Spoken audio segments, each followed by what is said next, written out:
Hi Roberto, thank you for this new batch of essays and sorry for the delay. We have been a bit backed up, but we are back in line, so let's have a look. Some people believe that employees should stay in the same job for the rest of their lives. Others think they should switch jobs at least once during their career. So, to what extent do you agree or disagree? As usual, let's see how many paragraphs you have. 1, 2, 3, 4. Perfect. Okay, you have quite well developed body paragraphs, but let's see whether the information you have provided connects well and whether you are on topic. So, HR specialists around the world have debated whether it is beneficial for people to stay long times or even the entire professional life in the same job. Whether it is beneficial for people to stay, even if you say to stay for a long time or even the entire professional life in the same job, it sounds weird. So you might want to move in the same job after the verb stay, and then the sentence will sound much better. Using recent studies from Dell and the University of Southern California, this essay will argue that this choice can be detrimental to the workers. Okay, very nice vocabulary, detrimental. I like your academic vocabulary, the essay will argue. Very nice.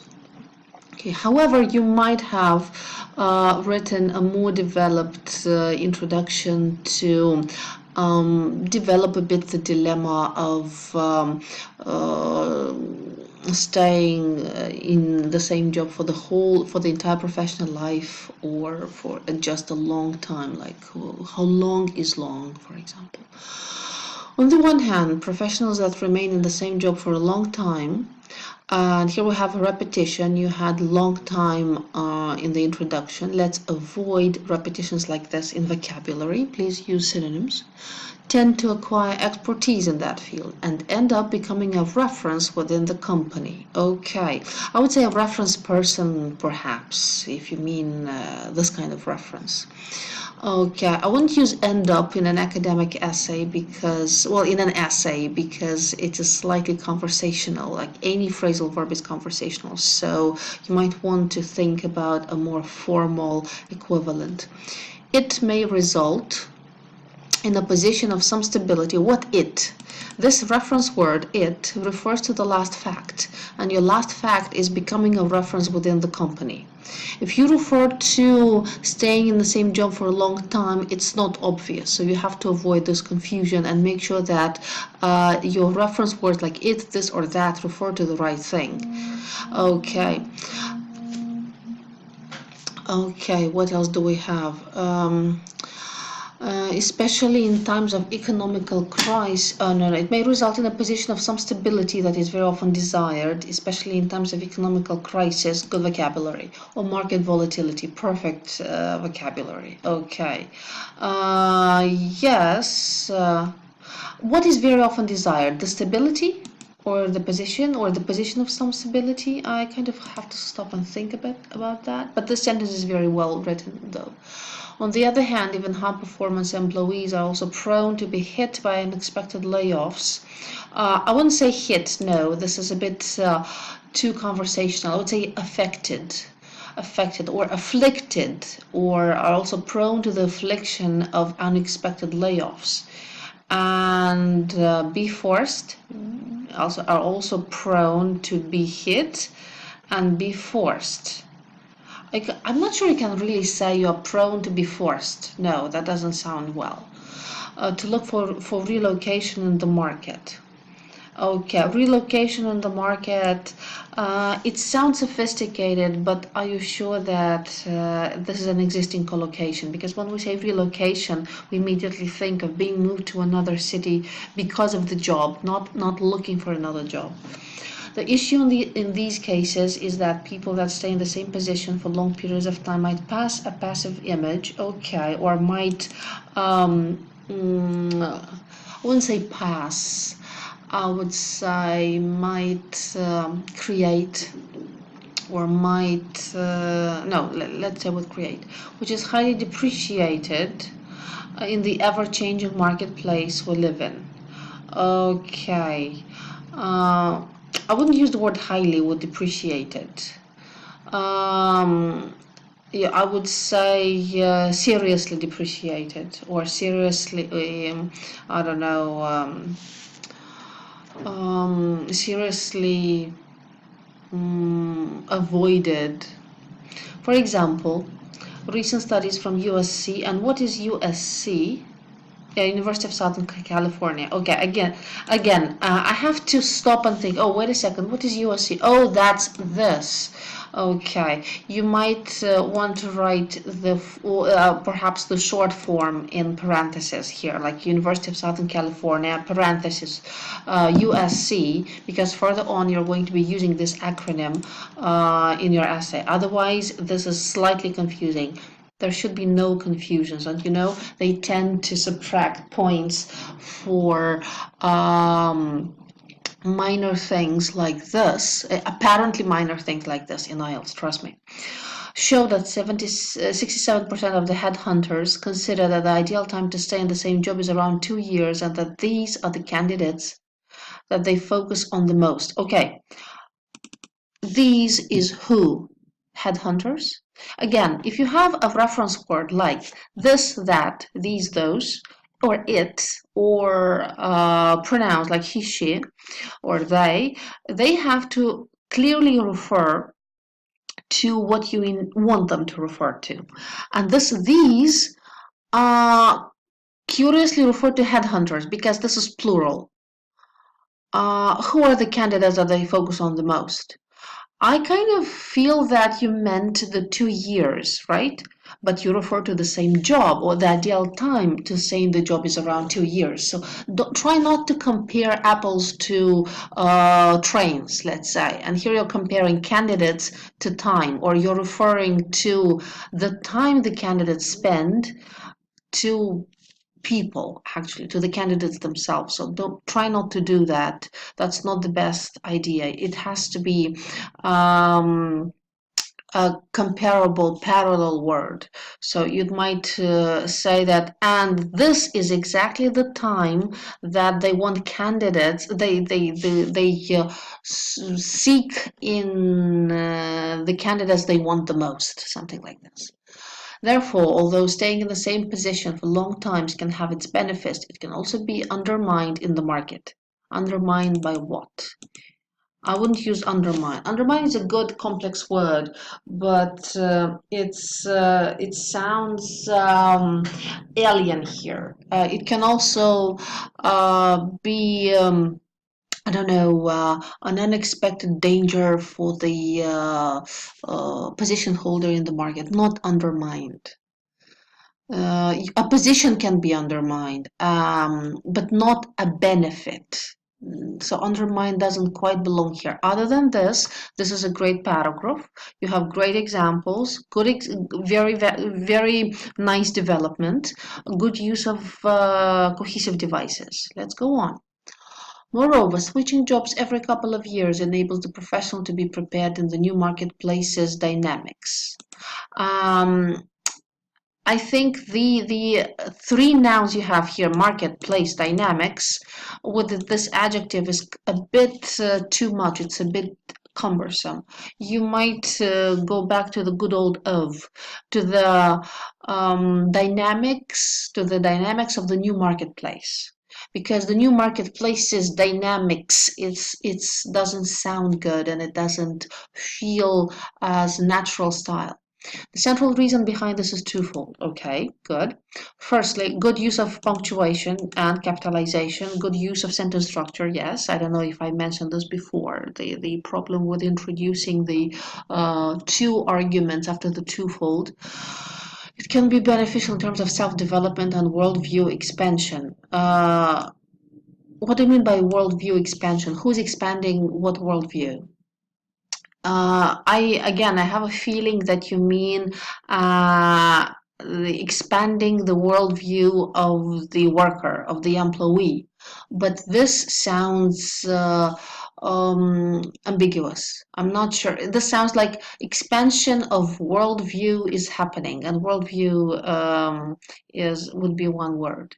So make sure that you explain whose worldviews are expanding. When moving to a new position, a professional can meet new people and ideas. You don't meet new ideas, you encounter new ideas or you discover new ideas, but you can meet new people. So careful with the collocation. This prevents you from hitting that much desired 7, if I remember correctly, right? Or 7.5. So small inaccuracies like this prevent you from reaching a good score and to master new skills. Very good. Secondly, these movements shape the worker's ability to face the more and more rapid changes. Very, very good complex grammatical structures. Very good. Good variety, good range. Awesome. In the world. For example, a recent report from Dell Technologies estimated that 25% of jobs that will exist in 2030 have not been invented yet. Yes, yes. Okay. Thus, switching jobs can surely improve professional skills of any employee and increase his value. What if it's a woman? I would say you either say his or her, or you use the newly accepted their as a means of referring to both males and females at the same time in the market. Okay. I have a feeling that you are overusing the word professional. Okay. Professional one, professional two, professional three. Any other professionals? No. Three words professional. I know that it seems almost impossible to avoid it, but it is possible, trust me. Do not reuse words that much. It is very, very visible, very conspicuous, not in the good way. Other than this, great argument, good development, great grammatical structure, apart from the minor things that I have outlined. To conclude, although in the past there was a case for staying in the same job for the whole professional life, professional again, this tends to become very rare in the coming years. Okay, the only certainty an employee should have, great vocabulary, I love your style here, is that there will always be changes and we should be prepared for that. Very nice. Yes, 1 hour. You spent 1 hour writing one essay. Yes, you have to practice doing what you do much faster. So this is a very, very, very strong essay. Please mind the changes that I said. Now let's have a look at the letter. Yes, that's the host family, right? Dear host family, before anything, I would like to thank you for allowing me to stay in your home during the summer. I'm really grateful for that. Okay, yes, nice. Okay, but this short, I'm really grateful for that, feels really awkward here. And even before that, yes, before anything, I would like to say that it's not clear who you are and what's the purpose of your letter. Is this a formal letter or an informal letter? You have to decide. Do you know these people? No, it's your host family. Are they the same age as you, the same status as you? No, probably. So you might want to choose a neutral or neutral and a bit formal style in your writing. And um, even if you do you stick to the kind of informal style, you still have to include the first sentence of the letter as the statement of purpose. Dear host family, I'm writing to I don't know, to introduce myself as your future, I don't know, whoever tenant, not tenant, as a future student in the English and Homestay program and inquire about some vital information about the United Kingdom. Okay, so I mean, the first sentence should be clear. Oh, this is who writes to me and this is what they want. Okay, but thanking the host family is a great thing, yes. I would stop after summer, put a period, and say, I must say, I am really grateful for having me in your home, something like this. As mentioned in my application, I'm originally from Brazil, but I'm currently living in Argentina pursuing my master's degree in economics. Okay, so this is your background. I love getting to know new countries and especially better understanding sounds like understanding is a noun. You might want to rephrase this. Its politics and macroeconomy, as well as its culture, It's why it's if you say countries here, you have to stay consistent with the number that you chose. Thus, I believe that these 3 months I will be there in the UK. That the 3 months I will stay in the UK will be extremely valuable for me both culturally and academically, since England is so rich in terms of history and tradition. Okay, very nice paragraph. I would say it has an informal feel. You might want to sound it a bit more reserved. Say the same, but avoid the emotionally loaded word like love or I'm really grateful for that. So think about it. But great background. I really love the way you present yourself. As London citizens, or as citizens of London, or as inhabitants of London, I would like to ask you some general information as I start packing. Okay, I always heard that London is a rainy city, so I'm taking my waterproof jacket with me. However, I would like to understand from you. I wouldn't say understand. If the prices for buying additional raining wearing equipments, no, rainproof or water, not equipment. Equipment is not garments, it's not clothes. It's something very special, maybe technology. So that's equipment. No. In the UK are affordable, or if you suggest me to buy all of it here before traveling, you have to fix the sentence. Can't say equipment. You might simplify this as I would like to. Could you please tell me, or could you please instruct me whether the prices for buying additional, I don't know, rainwear or I don't know, raincoats in the UK's are affordable, or would you suggest me to buy all of this here in my home country before traveling? Additionally, since my English classes start only 1 week after my arrival, what activities would you suggest? Could, would, should are your best friends alongside with might as an additional modal of politeness. You might want to revise modal verbs for politeness. That would be really a really good addition to your great style already to do in order to get to get to know better the city, to get to know the city better. By the way, I have already bought my tickets and I plan to arrive at London International Airport on July 1st at 11 a.m. Okay, look forward. I am looking forward to meeting you personally. Kind regards, Lewis.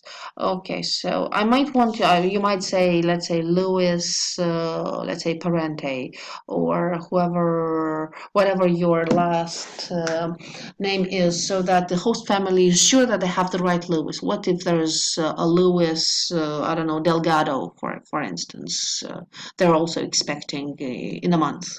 So again, I would advise you to preserve your great vocabulary, great grammar, but make sure that you upgrade the style of this letter to a slightly more formal register. So other than this, great paragraphing, good coherence, good clarity, mind the vocabulary and grammar comments that I had, and this would be it. Thank you and good luck.